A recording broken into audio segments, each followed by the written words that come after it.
Hello everyone, my name is Akanksha and welcome to my YouTube channel, Neuro Chat with AG. On this channel, I plan to cover topics that are closest to my heart and support the neurodiverse community. Topics related to neurodiversity, autism, late autism diagnosis, and autism in women and girls. I will interview thought leaders, esteemed researchers, scientists, professors, doctors, and psychologists and seek their views and updates on their latest work and research.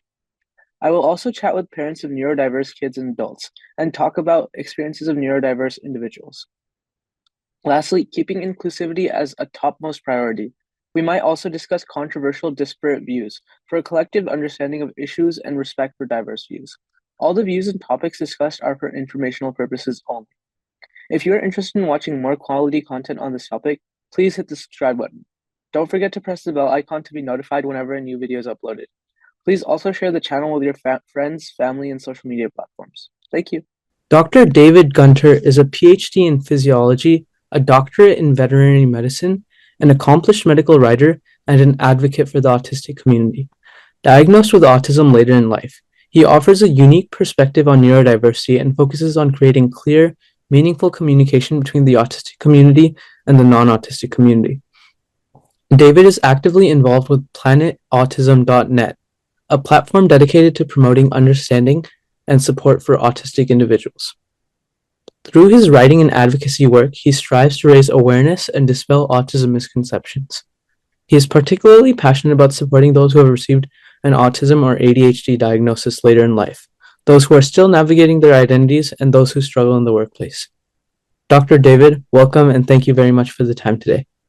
Well, absolutely. It's a pleasure to be here. And please, just call me David. It's fine. Okay. And to kind of jump right into it, could you share your story and explain how you realized that you are autistic and how you began in autism advocacy? Sure. Now, you and I were talking a few minutes ago, and you brought up an excellent point that autism is complicated. They can present in many, many different ways. At one extreme, you have roughly 25% of the autistic population that is either nonverbal or minimally verbal. They have a functional vocabulary of 30 words or fewer. And at the same time, hyperlexia is a common trait for autistic people. That kid who has the vocabulary that's so much bigger than all his friends may also be autistic. So everything I'm going to tell you about autism is true from my perspective, but autism is complicated, so it's not a universal truth. I'm not the world spokesman for all autistic people, but I'm happy to share my story.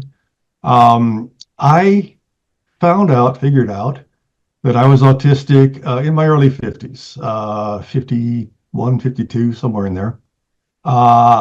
Growing up, I knew that I was different from everybody else. I knew that I had trouble doing the things that seemed easy to everybody else, making small talk.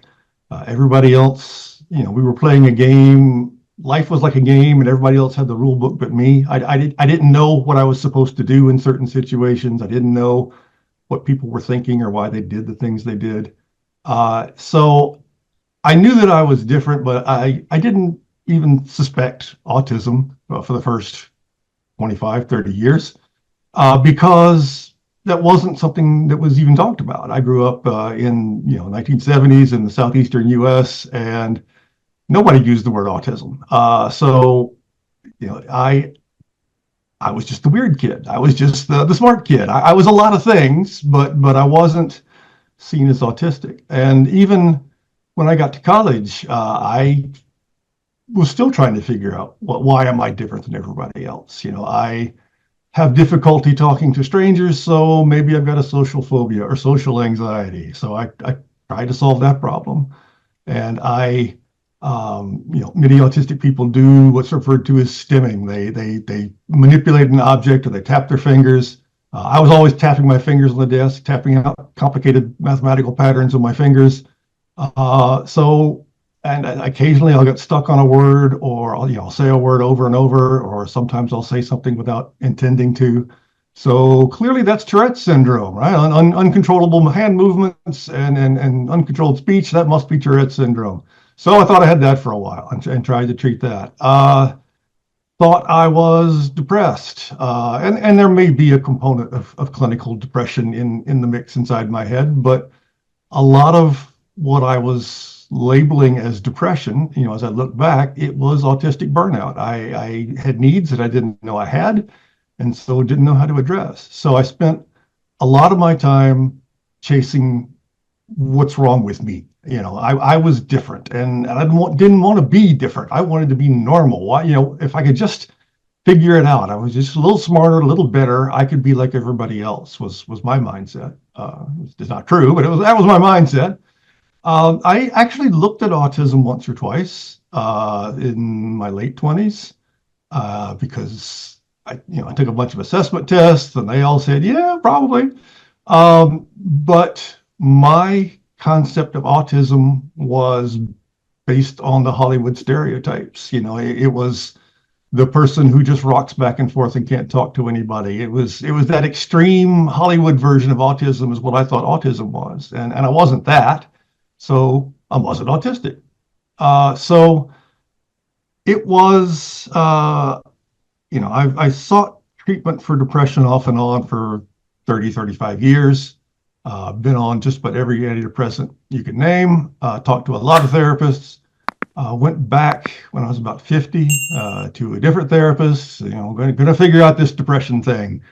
And just through sheer coincidence, he had done some work with autistic children as he was getting his certification to be a therapist. And eventually he gently brought up the idea that, one possibility that might explain some of this is, and even then I didn't want to hear the word autism. Because that's not me. I'm not that person. And it took me, a year to read more about autism and learn what it really is before it started to click. No, he's onto something. This is probably what it is. And then I sort of, people talk about the validity of a self-diagnosis for autism. I diagnosed myself as autistic based on everything I could read about it. I needed a formal assessment for work, so I went to a different therapist and got an official diagnosis. And she said, "Oh, by the way, you're also ADHD," which was news to me. But again, in retrospect, makes a lot of sense.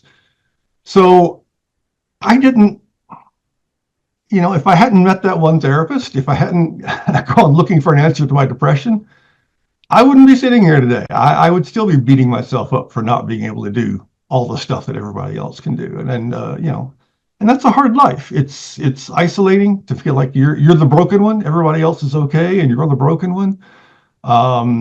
There were times where I got to the point where I thought about ending my life because life is no fun and it's not going to get any better. So why stick around? So that one of the things that drives me in what I'm doing now is if I can reach out to that person, if I can find that person who hasn't figured it out yet, if I can find that person who's still alone and isolated and beating themselves up and tell them, no, it's you're not broken. Your brain works a little differently. It raises some issues, but you're not broken. And you have a community out here and we want to talk to you. If I can reach somebody and help them through that moment, then I'm happy. I've done my work. And having received your diagnosis at 50, how has the experience of late identification impacted you? And what lessons do you think other people can take from your journey?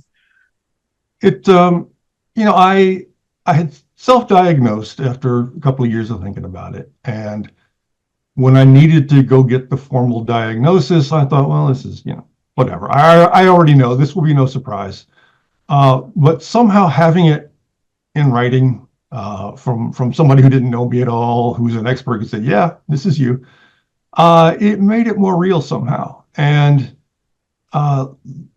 learning that I'm autistic, it's still a process. I'm still looking back at all the things that I did when I was younger and trying to try to show some mercy and some compassion to that little kid who couldn't talk to anybody and felt like it was his fault, and reframing a lot of my memories of growing up in terms of I wasn't broken, I was just different, and redefining who I am in that light. I mean, one of the traits of a lot of autistic people is what's referred to as masking. We try to hide the fact that we're autistic because we don't like the way people treat us when we find out. So I spent 50 years trying to be what everybody thought I should be, and didn't necessarily spend time figuring out who I really am. So it has been a definite process of self-discovery to say, this is what I actually enjoy. I'm not going to pretend anymore. This is who I am. This is what I want. So it's had a huge impact. And one question that just came to mind. I'm curious if you have any idea, like how long it took you to kind of, figure out that whole masking thing, because I know it's a thing that a lot of people do to, fit in, but like you mentioned, right? Like, you only started probably trying to mask once you realized that how you behaved normally was something that was considered weird in society. Right. So, how long do you think it took you to, like, I don't know, master, I guess, like, the act of masking? And I've heard people say, like, it's very exhausting to mask. So, your Absolutely. thoughts on that? Yeah. I don't know that I ever mastered it. There's a lot of research that shows even when an autistic person is trying their best to mask, people who are not autistic, if they're paying attention, can pick up on subtle signs that aren't quite, normal. I hate the word normal, but they can pick up on small things that are different. If you were to, if you were passing the hallway and you were to smile at me, I would stop and think, okay, he's smiling at me. I need to smile back at him. How big a smile do I need to make? What does that look like? And that fraction of a second of indecision on my part is something you would notice. And now you're going to say, well, what's the deal with him? You had to think about whether he wants to smile at me or not. What's going on there? So a lot of the research shows that no matter how hard we try to mask, it just doesn't work. If I meet you casually in a situation where I'm calm and I know what the rules are, then great. I can probably fake it. I can probably get past you. But in a setting where I have less control, in a setting where I'm stressed or tired, if I'm spending any significant amount of time around you, it's going to start. You're going to start to figure out there's something that's not right. So you ask how long it took me to master masking. I don't know that I ever did. And in the same way, putting the mask down takes a lot of time because it's what I'm used to. I've been doing this for 40 something years, trying to be everybody else. And I'm not sure that I will ever 100% be mask free all the time in every situation. I had to go to a conference for work recently, and I'm not good at small talk. I have a certain degree of face blindness. I tend not to recognize people unless I know them pretty well. I have some sensory issues in a loud room. I can't hear what people are saying. I can't focus on any one conversation. So, I'm in a big room full of people who I may or may not know and can't hear. And it is incredibly stressful, but I've got to smile and nod and pretend that I'm, the good corporate employee and happy to see everybody. And that is so hard. It takes such a toll. Not only the energy that you expend, but the whole mindset behind it is, I'm not right. I'm not good enough. I need to be somebody else. So the whole time you're faking it and trying to make eye contact and trying to make small talk, there's that voice in the back of your head that says, what's wrong with you? Why is this so hard? Everybody else can do this. So it takes a huge toll. And I am masking less. I am much more open about my autism than I have been in the past. I am less apologetic. I am more likely to tell somebody what I need in terms of communication. But there are times where it's easier just to roll with it and fake it. And I was walking through the hardware store a couple months ago, and there was a woman on her phone, and I caught her half of the conversation where she said she was never going to go back to that dog groomer again because she was autistic. And everything, people who are autistic have this strong need for social justice, and we have this strong need to speak very clearly. So half of my brain said, okay, I need to stop and talk to this woman. And the other half of my brain said, no, this not the time. She's not going to listen to anything you have to say. Don't waste the energy. Just keep moving. So I put the mask on. I was just a normal guy at the hardware store and let it go. So it is. I have a tendency to what's called information dump. Many autistic people do. Once I start talking about something I'm passionate about, it's hard for me to find the stop button. But you asked, how long did it take me to master? I didn't. And is it hard? It is so incredibly hard. It is so draining to try to pretend to be something you're not. Thank you. And in what ways has kind of your discovery about yourself with autism shifted, I guess, your outlook on neurodiversity? I honestly didn't know much about neurodiversity before I started considering the idea that I might be autistic. I was convinced I just had chronic depression and I was, medication and other therapies to try to treat my depression. And I got enough trouble figuring out my own self, and I'm not worried about anybody else. So neurodiversity wasn't really something I gave much thought to. But now I begin to understand, that everybody's brain works a little bit differently, and that's good. We some people are poets and some people are engineers, and we need poets and we need engineers. We need different perspectives. We need different ideas. So that idea of neurodiversity is a good thing, and it's just part of life. You and I'm guessing we have different heights. I can see we have different skin tones. You wear glasses, I don't. There's tremendous diversity in the human race in a lot of characteristics. So why should something as complicated as our brains be the one exception to that rule? Why should everyone have exactly the same brain hardware? And we don't. So sort of coming to understand that and embody that it's been a process. How has your understanding of masking evolved since receiving your diagnosis later in life? Yeah, at first, for 50 years, I didn't know I was masking. I didn't know I was hiding my autism because I didn't know I was autistic. And I am learning, and I say it's been a journey. My official diagnosis was about a year and a half ago. Although, again, I had suspected and pretty well convinced myself that I was autistic another year and a half, 2 years before that. But for the longest time, I didn't know I was masking. And then I began to understand, okay, that's what I'm doing. And then the question became, well, how do I stop? Because this is hard. And I don't like pretending to be somebody I'm not. And that's something that took a lot of time. I was having some, I had an account on LinkedIn, so I thought, you know what, I'll go on LinkedIn, and there is a surprisingly active community of autistic people on LinkedIn. So, I started off, well, I'll just repost what somebody else says. I won't tell anybody I'm autistic, but I'll just repost what somebody else says.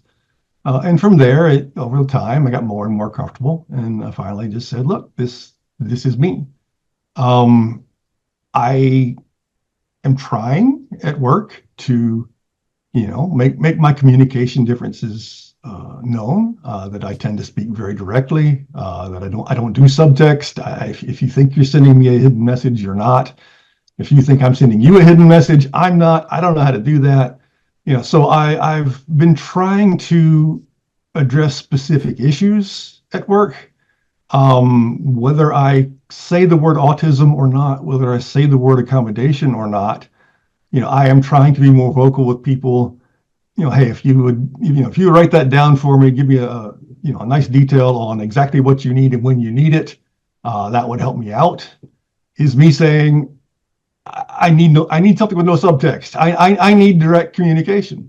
So I am trying to whittle away at the mask and be more transparent with who I am and what I need, with the understanding that some people are never going to be ready for that. And for some people, I just got to play the game.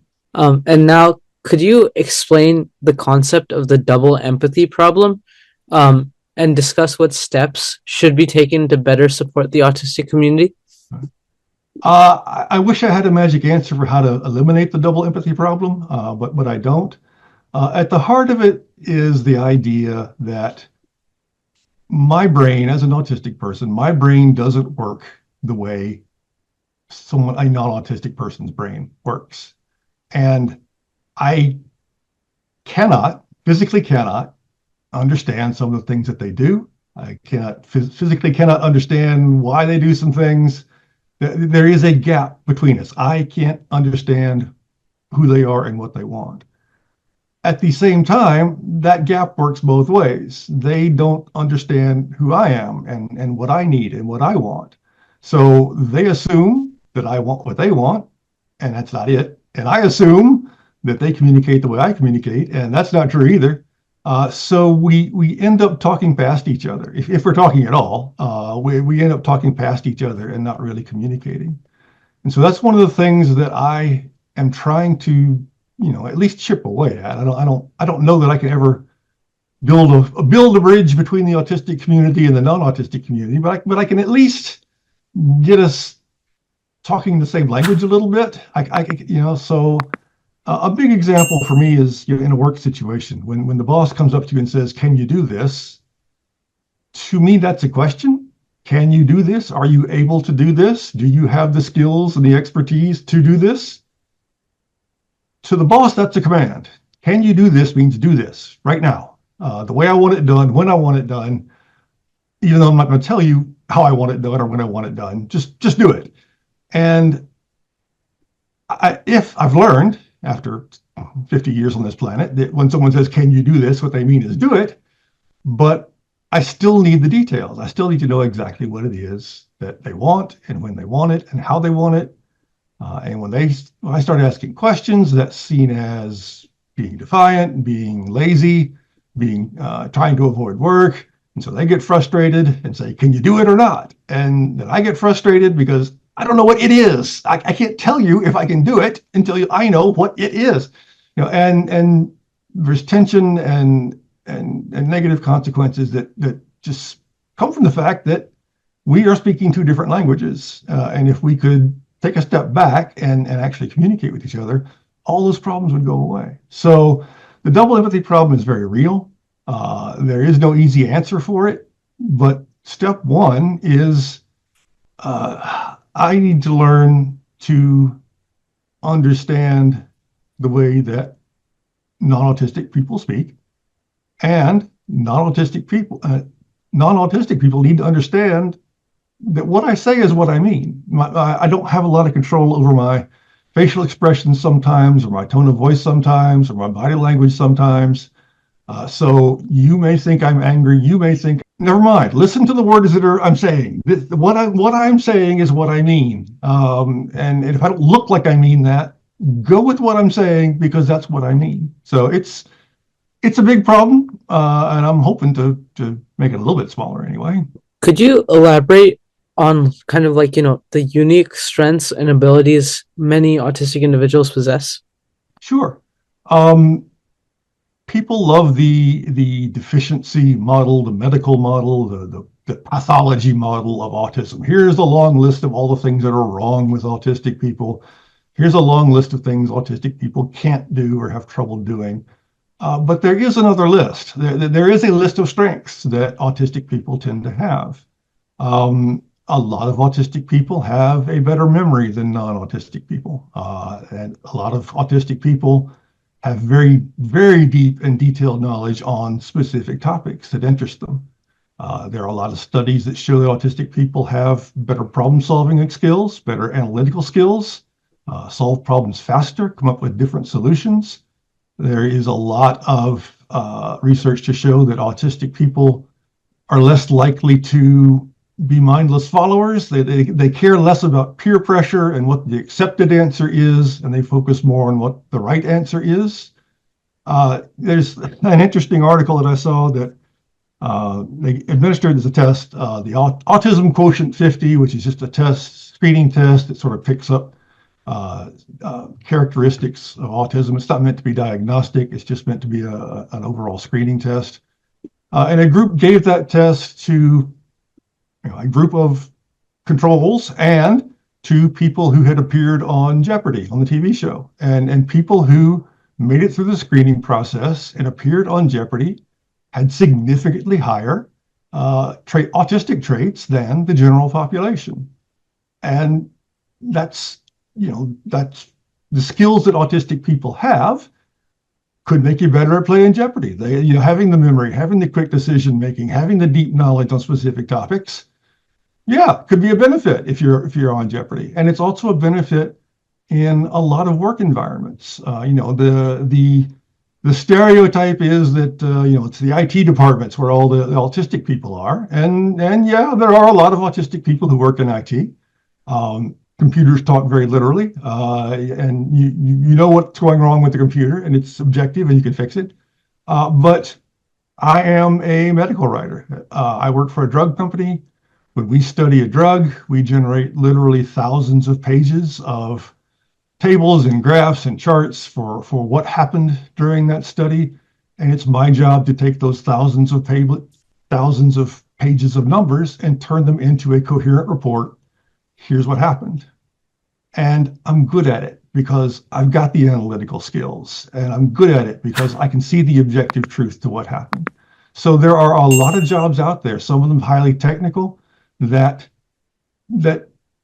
autistic people will thrive in. So absolutely, there are strengths. Yes, there are also challenges. Never lose sight of that. But, as you mentioned at the top, I've got 2 doctoral degrees. I did a postdoctoral research fellowship and a residency. I've worked for the federal government as a patent examiner. I have done a lot of stuff that requires a lot of knowledge and a lot of skill. And that's because I have those traits, and I have those traits because I'm autistic. So it has definitely given me at least as much, I would say far more than, it's taken from me. And like you mentioned, you've done so many things. So how did you kind of use your abilities, I guess, that you gained to kind of help you pursue all these different things? And what led you to do that? I'm autistic and ADHD, and I think those two sort of were working together behind the scenes. I didn't know I was either, but so I originally, growing up from the time I was 5, 6 years old, I wanted to be a veterinarian, which to me meant working on dogs and cats all day, because I grew up in the suburbs, and that's what veterinarians do. They work on dogs and cats all day. So as I was going through high school, I was volunteering at a lot of vet clinics and started to wonder, is this going to be interesting long term? Do I really want to do this for 40 years? After I've given 10,000 rabies vaccinations, is 10,001 going to be anything different? Is it going to be special or magical? No, it's just one more shot. So I started looking for something that would give me more of a challenge, something that would be different and changing. So that's where I started to go into the research track. And in addition to my veterinary degree, I also earned a PhD in physiology. I went from there. The next logical career step was to go do a postdoctoral research fellowship, and I did, and hit autistic burnout hard. Really, really hard. Never wanted to set foot in a lab again. Would do anything else in the world but be in a lab. So I wanted a new challenge, a different challenge. I thought, a change of scenery and a change of job title would fix everything. So I know science. What job can I get if I know science? Well, I can go work at the patent office and read patent applications. People think they have a brilliant idea. They write up an application. It lands on my desk. I decide, is this new and will it work? And so, yeah, that sounds great, because that's going to be new stuff every day. And I want to know stuff nobody else knows. And I'm going to get to really dive into the literature, and that's going to be great. Didn't work out that way. I just carried my burnout from Michigan to Washington, D.C. Didn't really address anything. So I got burnt out again. And so it's constantly been this process of reinventing myself out of necessity, because either I will burn out on a job and get to the point where I just can't do it anymore, or the ADHD will kick in, and it's like, there's got to be something out there that's more interesting than this. I'll go do something else. And between those two, I hopped around. I've done a lot of things. And in some ways that's a strength. I've got a very diversified background. I can, I can talk to you about just about anything because I've done a little bit of everything. On the other hand, it means there are some gaps in my resume where I was just completely burned out and couldn't work for 8 or 9 months. And you accumulate enough of those, then you start finding it difficult to get work. So there was a point where I had 2 doctoral degrees and I was working in a toilet factory because that's the job I could get. So it it's not been there was no plan. It wasn't a straight line from high school to now I'm an autism advocate. It was whatever the exact opposite of a straight line is. That's my career path. It's all over the place. With big chunks missing out of the middle of it. But again, I'm in a good place. I through it all, there were certain things that were important to me. Explaining complicated concepts to people was an idea that was important to me. Helping people was an idea that was important to me. Learning new stuff was an idea that was important to me. And I kept moving toward jobs that met those needs. And here I am. I'm working at a drug company where I'm seeing lots of cool new stuff. We're trying to get new drugs on the market to treat cancer, which is helping people. I do a lot in my work. I do a fair amount of explaining concepts from one group to another. So it's scratching a lot of those itches. It's doing a lot of the things that I need a job to do. So all that to say, um, there was no master plan. This is just sort of how the things worked out, and but I'm pretty happy with where I am right now. Thank you. And could you provide some more insight into your role at Planet Autism, what the organization is, its key objectives, and how you help further its mission? Um, that makes it sound a little bigger and more important than it is. Planet Autism is my personal website, so I am the only person involved with Planet Autism. We have no budget. We have made no money so far this year. No, I take that back. I have made 37 cents on Medium when people have read some of the articles I posted. So we have a net income of 37 cents so far this year. But I started posting material on LinkedIn because I had an account. And I kept posting material there, partly because there's a fairly strong autism community there, partly because my long-term goal is to work with businesses and employers to help them communicate better with their autistic employees, and LinkedIn's a good place to reach those people.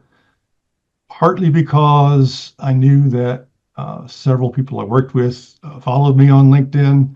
So if I talked about autism there, if they wanted to come to me at work and talk about it some more, they could, or if they wanted to not talk about it, it was sort of a way to bring up autism at work without directly bringing it up at work. So I started out at LinkedIn, and I'm still there. I'm still trying to be active there, 4 or 5 days a week.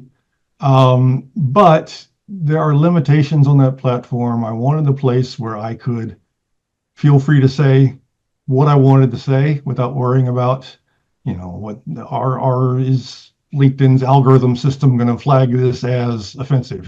I talk about Asperger's syndrome, rather. And if you're going to talk about Asperger's syndrome, you have to talk about the fact that Hans Asperger was a doctor for the German army in the early 1940s, which means if he wasn't a Nazi, he certainly knew a lot of Nazis. But you can't, I'm hesitant to put the word Nazi on LinkedIn because I don't want to get flagged as hate speech or white supremacist or whatever. So I started planetautism.net as a place where I could say what I wanted to say without worrying about what someone else would censor or kick me out. Having my own site means I can write longer pieces. There's a cap on how long an article on LinkedIn can be.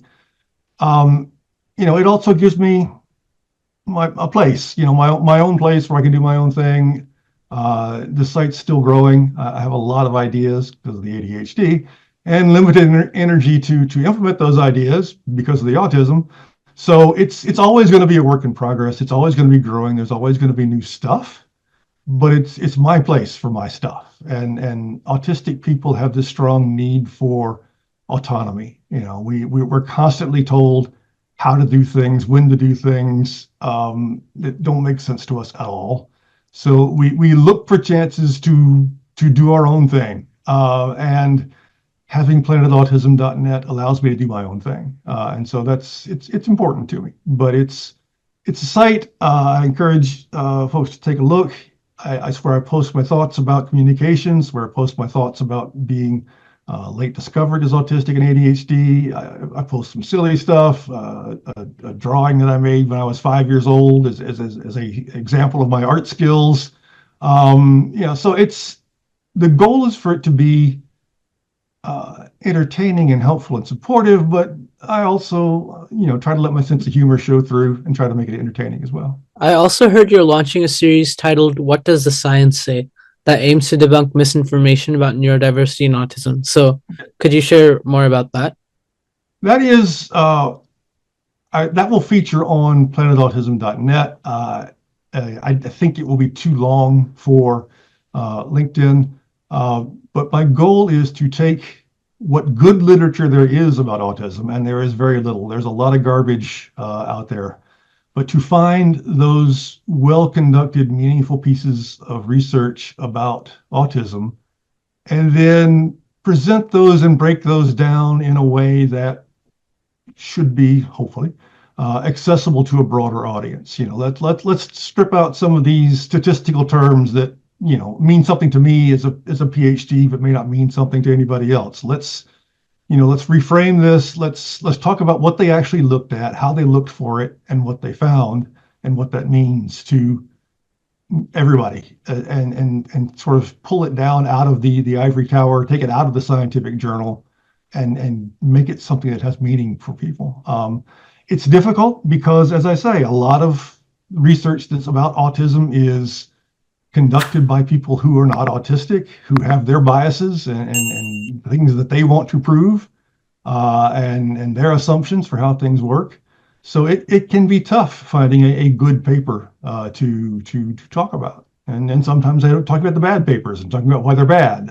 So it's an ongoing series. I'm working on the first post in that series. I've got 3 or 4 queued up, and my hope is to drop one a week on planetautism.net. We'll see how that plays out. See what the ADHD has to say. Are there any common misconceptions about autism in medical literature that you'd like to highlight through that?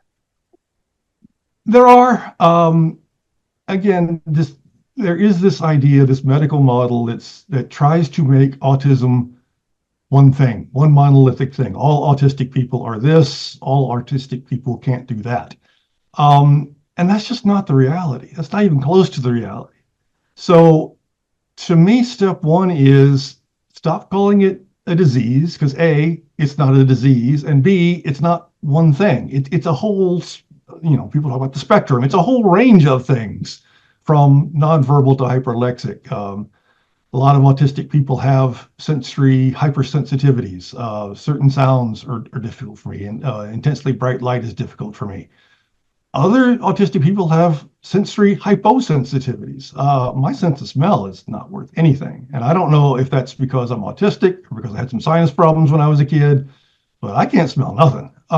So autistic people were such a diverse group, and trying to fit us all in one box just doesn't work.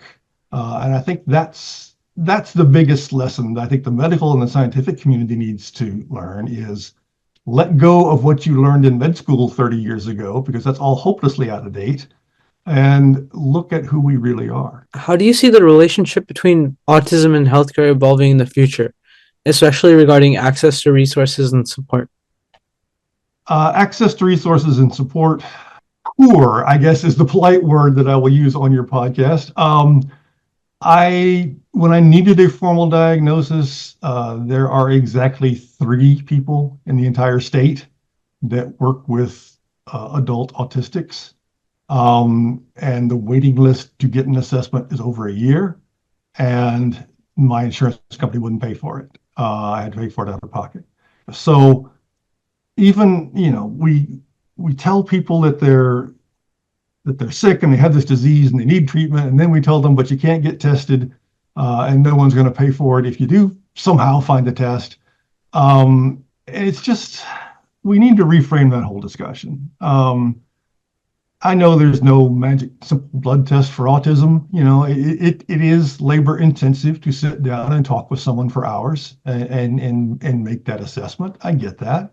So it's never going to be cheap, but it can be a lot more accessible than it is. And I know there are no medications that just specifically treat autism. So there's no, the pharmaceutical industry has no interest in, pushing an autism diagnosis because they're not going to sell you anything for it. So there's no pressure from any direction to change things. And that's one of the things I hope to do through my advocacy is to start, again, I can't fix this problem, but I can at least put some light on this problem and help with this problem.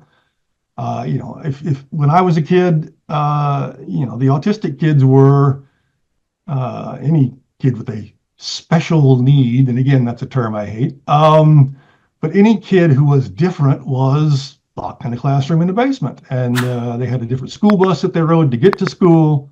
They came in through a different door in the basement that the other kids didn't use. They went straight to their classroom in the basement. They stayed there all day. And then they left through their special door to their special bus and they were gone. And the goal was just to keep them away from everybody else. And I wish that stigma was gone. I wish people would embrace autistic people as people, but we're still a long way from there. I went to a therapist who told me, I spoke to him for at most 5 minutes, probably less. And he cut me off and said, no, you're not autistic because you were never held back in school and you managed to finish graduate school. And even if you were autistic, you're over 50. So what are we going to do about it now? And that was it. The conversation over. And that mindset is still very much alive and well in the medical community. So we need better training for medical school and for those who've already graduated. We need insurance companies to realize the physical effects that being autistic has on people, the toll that it takes, the effects of burnout. And we need people to really realize that this is a real thing. It's not something I made up because it was trendy and I read about it on the internet. This is how my brain works and I need things. What are your thoughts on the current state of autism research in areas like mental health and co-occurring conditions? I think it's starting to move the right direction. I think it depends on the numbers you read. Anywhere 30-40% of people who are autistic are also ADHD. There's a lot of overlap between autism and OCD. There's a lot of overlap between autism and a lot of conditions. And people are, again, starting to realize maybe autism doesn't fit neatly into this box. Maybe it's more complicated than we thought it was. So I think that idea is finally starting to take hold. Again, as I mentioned earlier, the bulk of the research about autism is done by people who are not autistic. And I think there needs to be a much stronger push to include autistic people in the design of research, in the execution of research, in the interpretation of the research. And that's an area I'd like to help in. I've got the PhD. I get research. I know how it works. So I would be more than thrilled to step in and try to advise and steer a project about autism in a better direction, in a more inclusive direction. But we're just making baby steps in that direction. And I'm really hoping that over the next 10 years, we start to see a more comprehensive view of autism in terms of what it is. And we start to see the view from the inside, from people who actually know what it looks like. Is there any advice you'd like to give to young autistic individuals? So much. So much. I guess the biggest thing is if you are autistic, or you think you might be, if you do some reading and some of those traits start to sound kind of familiar, you're not broken. You're not wrong. And more important than anything else, you're not alone. There are a lot of people. They say that the rate of autism in the U.S. is somewhere around 2%. That may be true. It may not. I don't know. But there are lots of other people who have the same questions that you do, who have the same problems and challenges that you do. The rate of suicide among autistic people is roughly 9 times higher than in the general population. We beat ourselves up, we burn out, we say this is bad, it's never getting better, I'm done. And statistically, a lot of us do end our lives. So if I can reach out to somebody to say, yeah, it's tough. Yes, it's draining. Yes, it's exhausting.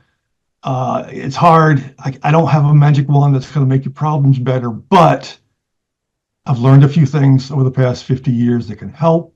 And if nothing else, I can talk to you. So back to your question, what would I say to autistic people? Number one, get connected to the autistic community, because that made a huge difference for me. Just having other people say, I'm autistic. There was a woman at a meeting at work who she was giving an answer to something else. And she just said, and I'm autistic. So, and she went on with her point and never slowed down, never came back. And that just blew me away. You could say that out loud, that you're autistic. So yeah, get connected to the community. Get to a place where you can talk about it out loud. Get to a place where other people know what you're going through. Because you are not alone. That's the most important thing. You are not alone, and you can have a great life. That's amazing advice. And if you could change one aspect of how the world views and understands autism, what would it be? For myself personally, as I mentioned, I don't have a lot of control over my facial expressions sometimes. Tend to come across as kind of stiff and wooden. Don't have a lot of control over my tone of voice sometimes. Tend to come across as monotone. Apparently, when I'm distracted or tired or stressed, that gets worse, and I come across as angry, hostile, confrontational. And that's not who I am. I don't want to fight anybody, but people see what's on the external, and they assume that's what's on the internal. And so it's these kinds of assumptions that people make about who I am, what I can do, what I can't do. That's one of the reasons I didn't disclose at work for a while at some other jobs, was when you tell people you're different, they start to assume that you can't do things. Oh, David wouldn't want to do that. David can't do that. And yeah, David would like to do that, and he could if you just gave him the chance to do it. So the one thing I'd like to change is, let's all reset. Let's throw out, Rain Man and Sheldon Cooper and all the popular conceptions of what autism is, and let's start again from the beginning and really understand what it is and who autistic people are and what they need. Dr. David, I want to express my heartfelt gratitude for sharing your experiences and insights during this conversation. Absolutely. Your perspective on autism and your journey was really inspiring and interesting to listen to. And I wish you all the best with your series and your website. And I appreciate this opportunity to talk. I enjoyed it immensely. And happy to come back sometime if you want to hear me ramble for another session. But I really applaud the work that you're doing, trying to start some of these conversations, trying to spread some real information. That means a lot to me.